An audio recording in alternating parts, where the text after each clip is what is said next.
I would like to see if you could, anything that comes to your mind about the Lakota traditions.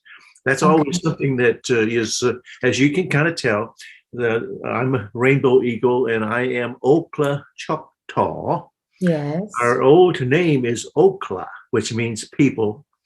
And now somehow the tribe is known as Choctaw. And so Mhm. I say I am Okla Choctaw.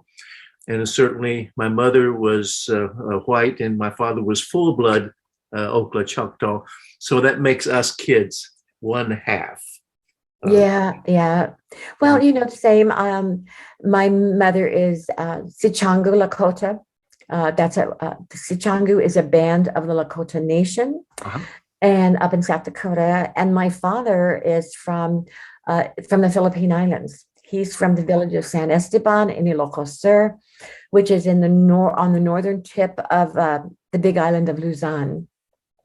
And so I'm also half. Yeah.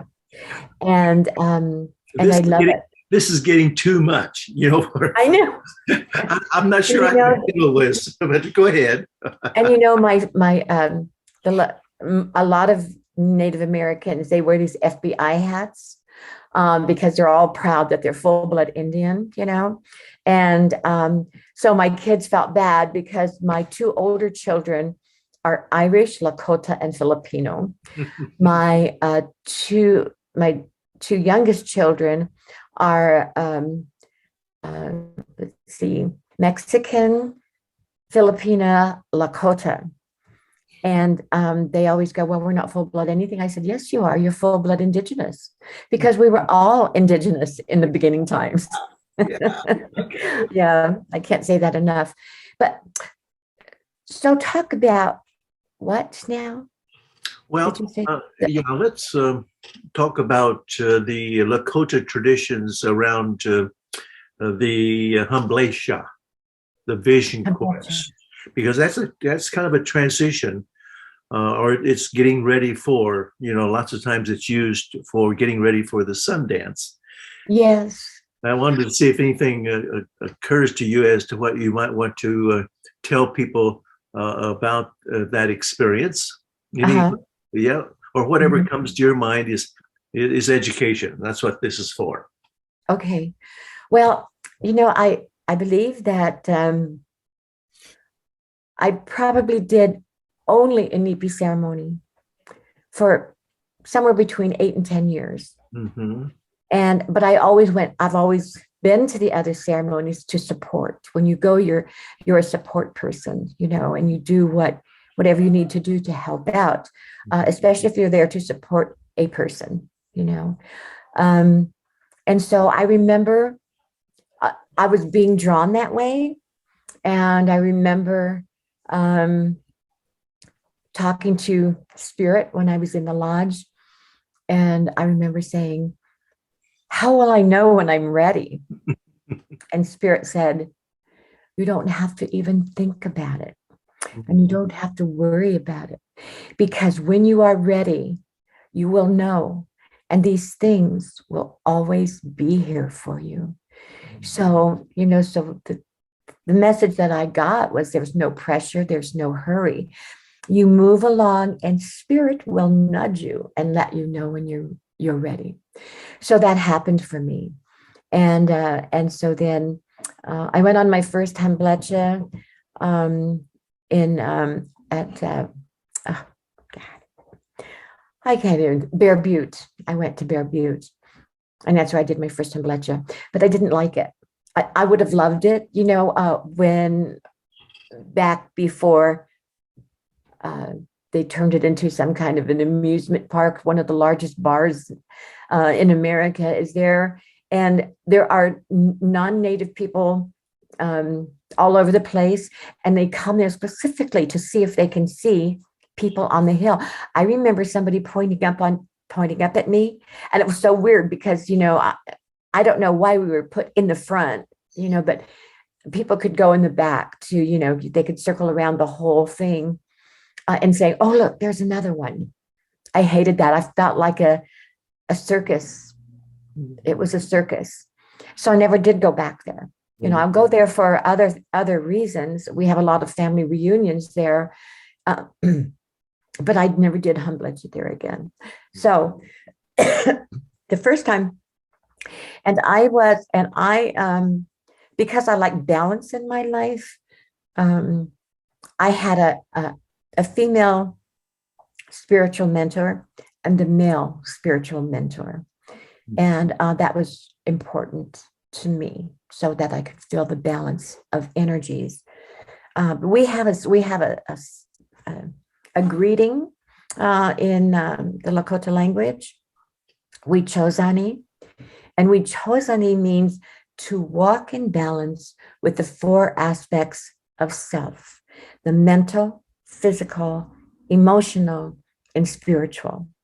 And when you feel out of balance or you feel upset, calm yourself as much as you can and allow the spiritual aspect. Everybody has that spiritual aspect.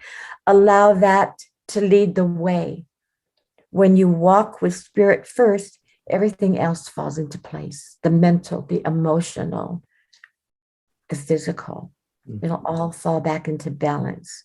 So that's what we chosen is. And so I feel balance. I feel that because we also have, I forgot to add, I also always add, and please walk in balance with your male, female energies because we all possess them, you know. And so for me, it manifested in having a female spiritual mentor and a male spiritual mentor. So I chose to have a female spiritual mentor after my first experience at Bear Butte. And so for the next 8 years, my Hamblecha was always up in the Rocky Mountains. Yeah.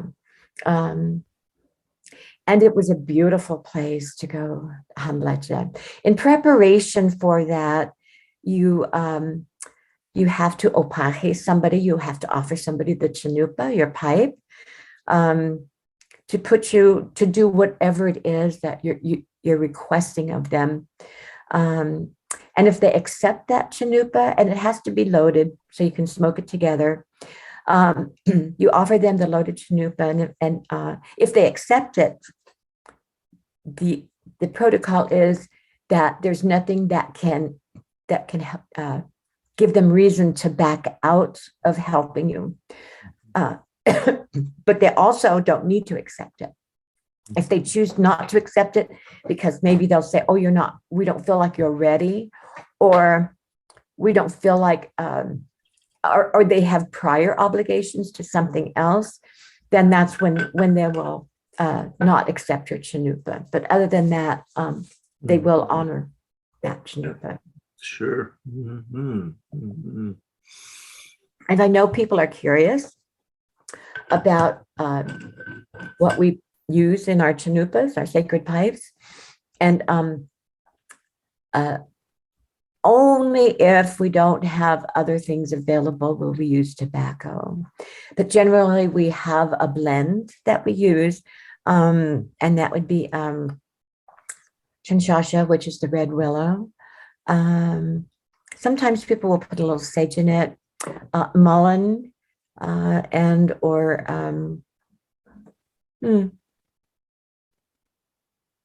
oh, that's funny. I'm drawing a blank, but those two are good.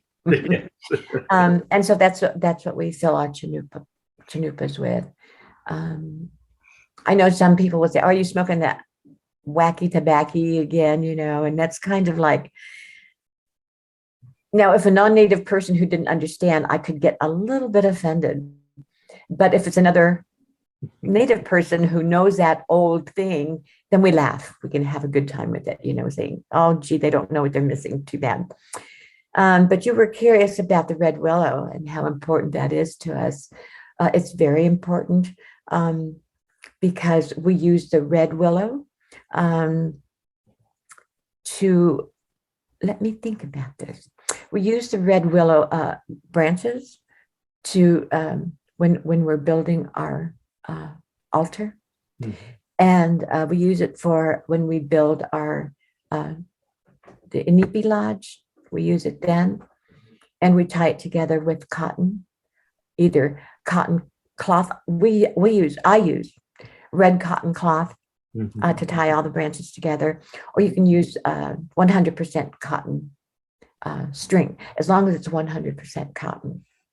And those are the two. Wait a minute. Okay. Sorry. I should have had that third cup of coffee. Choke cherry. We use the choke cherry branches to build the altar. That's what we use that for. Okay. Oh my gosh.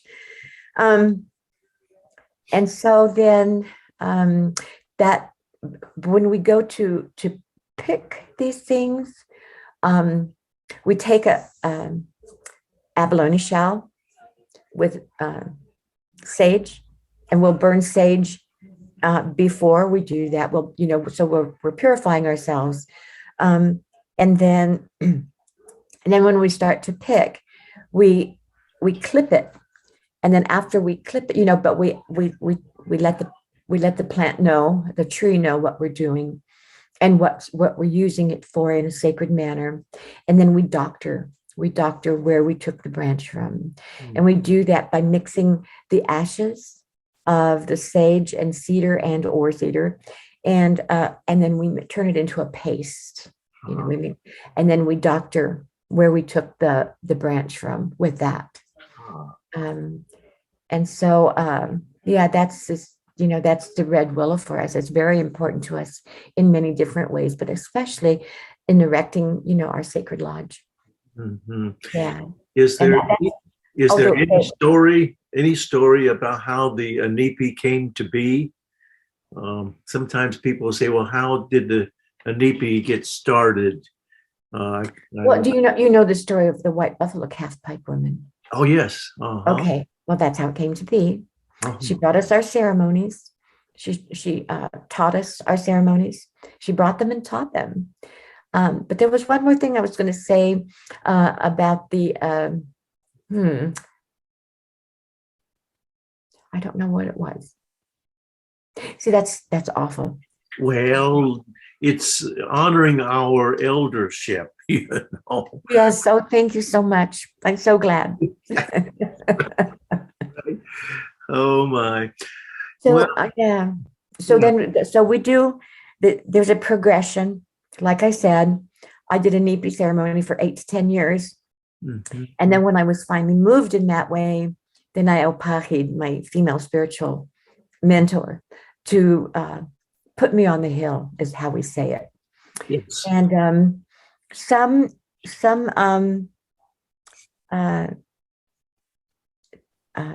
leaders in that area say, well, the first year you go one day, one night. Second day, 2 days, 2 nights. Third day, 3 days, 3 nights. Fourth day, you do 4 days and 4 nights.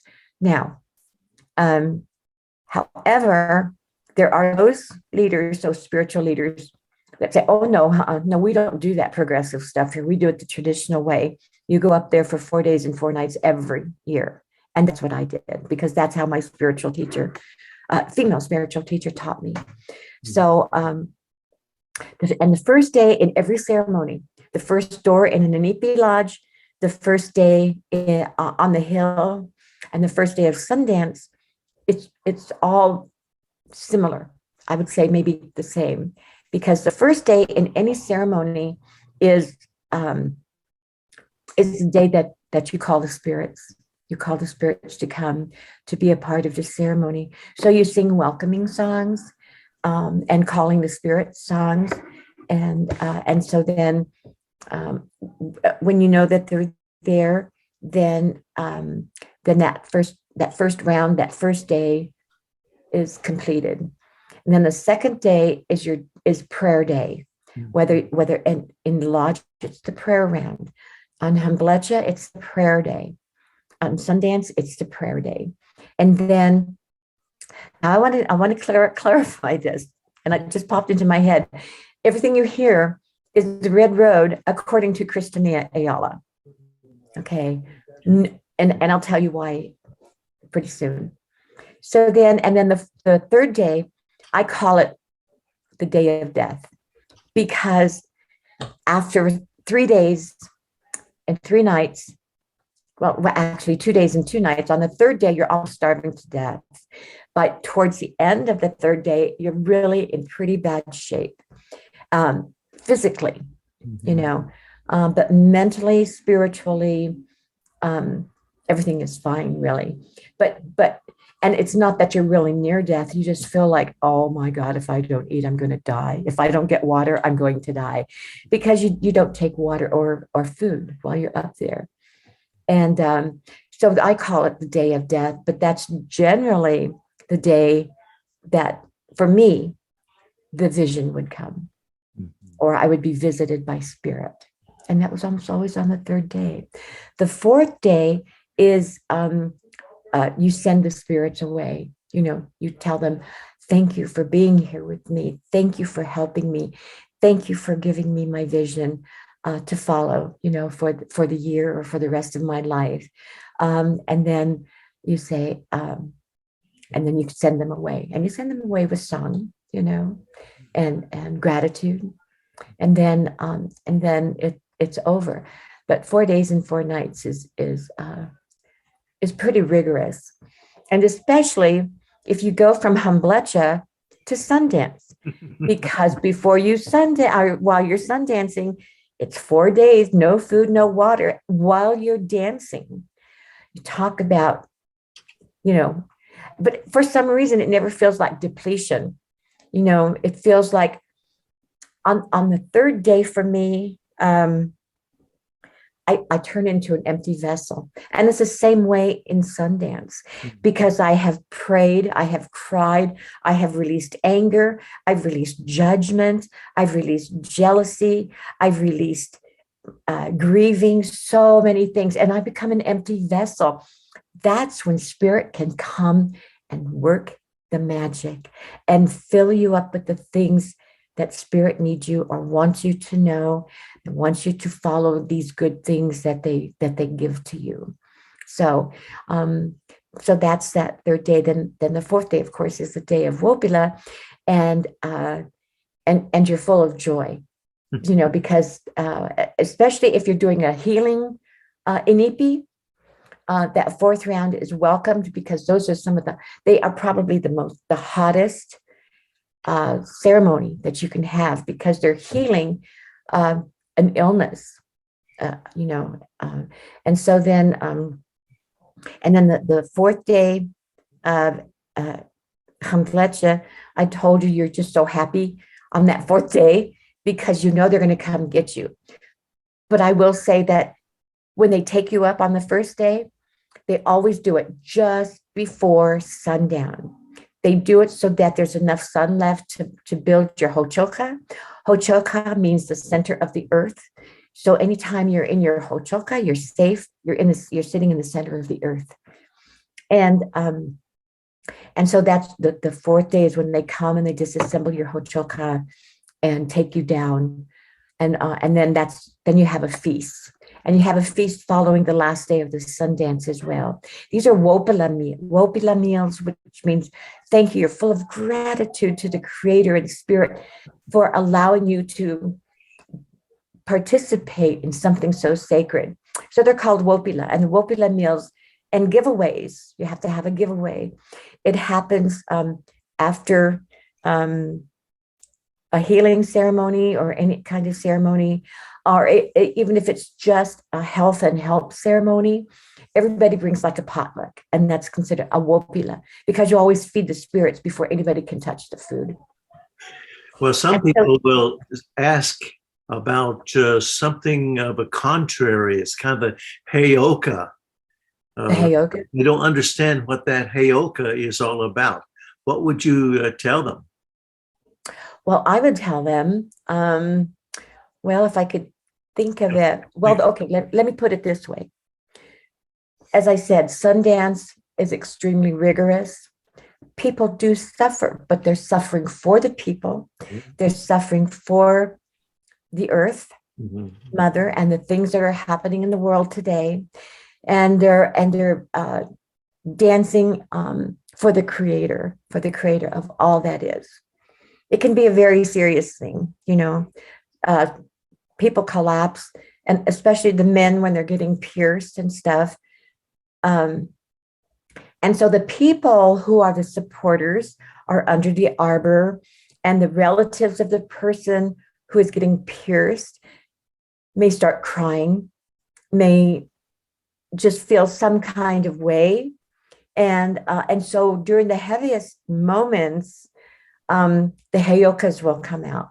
We call them sacred clowns, sort of. They do everything backwards. Like if they're riding horse, they'll ride the horse backwards. Whatever they do it backwards. So they come out and they dance around and they're silly acting. And if somebody's crying, they take a bucket and they throw it at the person and silver confetti comes out. They do things because they want to make the people laugh, and they want people to understand that there is nothing there is nothing in life that you should take so seriously as to get upset over it. You know, whether it's an accident or whether you got hurt or something. I know what I love about living with my family is we wake up laughing, we go to bed laughing, we laugh throughout the day. And it's just remembering the craziest things that happen. I'll tell you one that I really enjoyed. I went to the place where that was going to become my Sundance home, and there was the skeleton or the bones of an Inipi lodge, and so that's where I applied to be accepted into this Sundance family. And while I was talking to the Sundance leader, my husband and I were, my daughter was walking around, and she was about 12. And she was walking around and looking around the hills and stuff. And she saw a lot of cows grazing, and little bunnies and things like that. And then she looked down and then she saw a horseshoe. So she was walking around with it. And then when she saw we were finished talking, she walked up to me and she showed me that. And she said, "Mommy, do cows wear shoes?" I said, "No, honey, that really is a horseshoe." But I don't think the horse that it belongs to is here. Well, we thought that was funny. And we just laugh and laugh. When we remember things like that, we enjoy it. And so that's why the sacred clowns never take anything in life too seriously, because it can hurt your health, your mental health, your emotional health, your physical health. How many times have you heard people who have suffered, and the whole world, everybody has suffered, and you hold that within your body, and we all hold it in different places, but we have to learn not to take it so seriously. And it's a process. It's a process, because if you're, for people that were in the boarding school system, who were abused, murdered, raped, beaten, believe me when I say they're carrying intergenerational grieving. They're carrying that trauma, and it'll go down and down until, of course, somebody says, "I want to understand this. Why are we the way we are?" Which is why I told you I got into the field of psychology to find out if all families were as crazy as mine. And then, of course, I found out that they were. And so I got better. And that alone made me laugh, to find out that, oh, yeah, we're all crazy. We have to survive. So that is the purpose of the Heyoka, is to make sure that we understand that lesson. It's a very valuable lesson. And we all need to somehow smile with whatever takes place. Certainly. So Okay. let's just say Palamia. Okay. And maybe sometime we can share in some of the songs, because you have a musical background. Yeah. And off camera kinds of stuff. I would like to see if we could enjoy some songs together sometime, just for fun. Okay. that will be a an fun thing to do. songs have a real nice vibration to it. Oh, absolutely. It's Music, uplifting, you know. music is is comes from the universe. Before there were people here, before there were what we call instruments, those kinds of things, there was music in the universe. The music between the stars, the music of the wind, the music of the earth moving, the water flowing. Music was here before we were, before anything was here. Yeah. So I love music. Both of my spiritual circles are gone. Mm. And and when I say spiritual circles, those are those people that, you know, you were always handblechen together, you always Sundance together, you always did a nipi together, and we welcomed new people and on and on, and then my sister friend, my female spiritual leader, passed away, and it was really traumatic on the whole thing. So then we all had to look for a new spiritual group to belong to, unless somebody wanted to step up and take that, you know, say, well, you know, I can continue helping, but that wasn't me, you know. And so then I became part of my male spiritual mentors circle.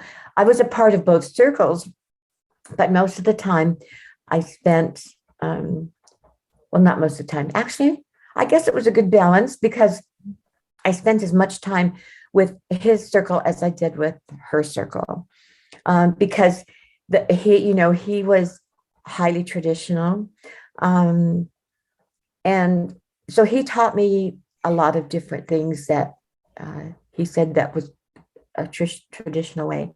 For instance, I was a fire keeper. He said traditionally women always built a fire and started a fire, which made it a very sacred fire. It was a female fire. Many things like that. But anyway, then he crossed away while I was out at a women's leadership conference with the Pioneer folks. And I got a phone call, and it was from Bill. And I said, "Oh, how you doing?" He said, "Good. Where are you?" I said, "I'm out in California." I said, "I'm just going to be here for a few days, and then I'll be back." And he said, "Okay, well, I just called to let you know that I love you." And I said, "Oh, Bill, I love you too. You know, I'm so grateful that our paths crossed." And he passed away that night. Well, Yeah, he was in the hospital. And he was, let me see, he must have been 80, close to 80, maybe a little bit older, but not much. Yeah. And so, and after that, you know, my two main spiritual leaders gone. It has been difficult. It has been difficult. But I hold their teachings close to my heart. But I still have my Sundance leader, you know. And so that makes all the difference in the world. And, you know, the Sundance leader can be all three of those things to you as well, you know, but because I live in Colorado and this is where my heart lives, I only go to South Dakota for Sundance. mm-hmm. Yeah. Yeah. Well, I don't want to tire you out, but this has been wonderful to have this time. And I know I think you're leaving on Friday. Saturday. Is Saturday? Yeah, Saturday I'll be leaving. I'll be going to Chicago, and then from there into Massachusetts and into Connecticut, and then back for the encampment, and then to North Carolina. North Carolina, would that be Asheville? It would be, exactly. So I'll be going there to do some storytelling. Are you? Oh, Yeah. Did I hear storytelling? Oh, You did. that's how I began to walk the red road. Was while I was in college. I walked by a Methodist children's home all the time, and I decided to go in there. And they say, "Oh, you're an Indian. Do you have any stories to tell?" I started out on the red road telling stories. Yeah, there's another common thing for you. I know. I would love to hear some of your stories sometime. Sometime you will. Okay, I'll let All you right. go. Thank you so much for your time, sister. Oh, yeah. Thank you for Alrighty. yours. I appreciate And it. thank you. Palamia. Oh, yeah, yeah. Okay. Yeah, and you stay strong. Okay. Even we chose me. Love Yeah. you. Love you, hon. Take care. Bye-bye. All right. Bye. Yay, yay.